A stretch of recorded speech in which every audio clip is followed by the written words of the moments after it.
आप देख रहे हैं news Himachal live. Bharatiya Janata party प्रदेश अध्यक्ष डॉक्टर राजीव बिंदल ने बयान देते हुए कहा कि हिमाचल प्रदेश के मुख्यमंत्री सुखविंदर सिंह सुक्खू की तरफ से आज अखबारों में एक विज्ञापन लगा है और उस विज्ञापन को देखने से स्वयं स्पष्ट हो जाता है कि प्रदेश की कांग्रेस सरकार सत्ता में आने के लिए जो गारंटियां कांग्रेस पार्टी की सरकार ने दी थी, हिमाचल प्रदेश की जनता को जिस तरह से कैमोफ्लेज किया था पिछले 2 बजट के अंदर, उसमें से 1 पैसे का काम भी जनता के लिए नहीं किया। डॉक्टर राजीव बिंदल ने कहा है कि इनका जो यह विज्ञापन है वो सेल्फ स्पीकिंग है। इसके अंदर 22 लाख बहनों को 1500 रुपए महीना मिलना था, उसका कोई जिक्र नहीं है। एक भी बहन को एक भी पैसा इसके अंदर नहीं मिला।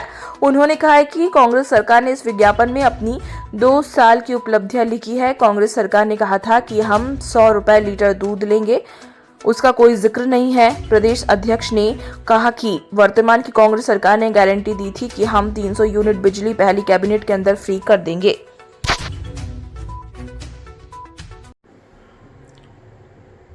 हिमाचल प्रदेश के माननीय मुख्यमंत्री सुखविंदर सिंह सुक्खू जी की तरफ से आज अखबारों में एक विज्ञापन लगा है और उस विज्ञापन को देखने से स्वयं स्पष्ट हो जाता है कि प्रदेश की सरकार, कांग्रेस की सरकार सत्ता में आने के लिए इन्होंने जो गारंटियां दी थी, हिमाचल की प्रदेश की जनता को जिस तरह से कैमोफ्लेज किया था पिछले 2 बजट के अंदर, उसमें से 1 पैसे का काम भी जनता के लिए नहीं किया। ये इनका जो एडवर्टाइजमेंट है, जो विज्ञापन है, वो सेल्फ स्पीकिंग है।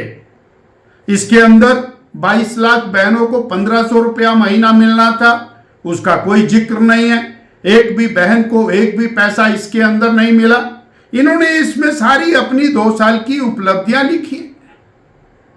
इन्होंने कहा था कि हम 100 रुपए लीटर दूध लेंगे, उसका कोई जिक्र नहीं है। इन्होंने गारंटी दी थी कि हम 300 यूनिट बिजली पहली कैबिनेट के अंदर फ्री कर देंगे, उसका इसके अंदर कोई जिक्र नहीं। आपने कहा था 1 लाख बेरोजगार युवकों को पहली कैबिनेट के अंदर हम सरकारी नौकरी देंगे, उसका कोई जिक्र नहीं है। आपने कहा था हम 5 लाख बेरोजगारों को रोजगार देंगे, उसका कोई इसके अंदर जिक्र नहीं है। आपने और 2 रुपए किलो गोबर किसान से खरीदने की बात की थी।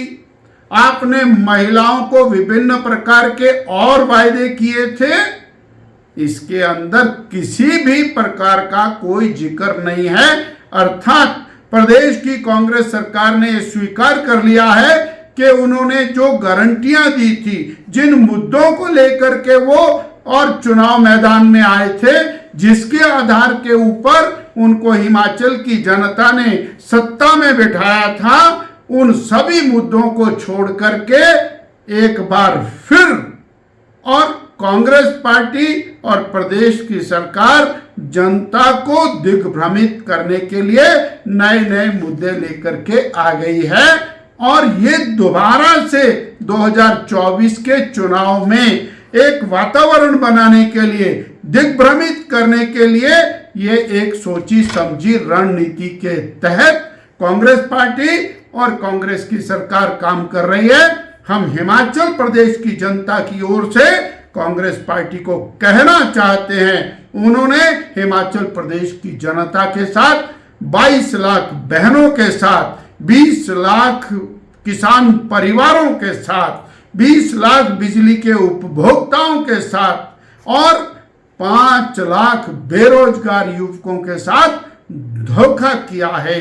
ना तो बजट के अंदर कोई प्रावधान इसके अंदर रखा है और ना ही जो वायदे आपने और आउटसोर्स के कर्मचारियों के साथ किए थे, जो हमारे और छोटे कर्मचारी हैं उनके साथ किए थे, उनको भी कोई वायदा आपने पूरा नहीं किया, ना ही उस वायदे की दिशा में बढ़ते हुए आपके कदम दिखाई देते हैं।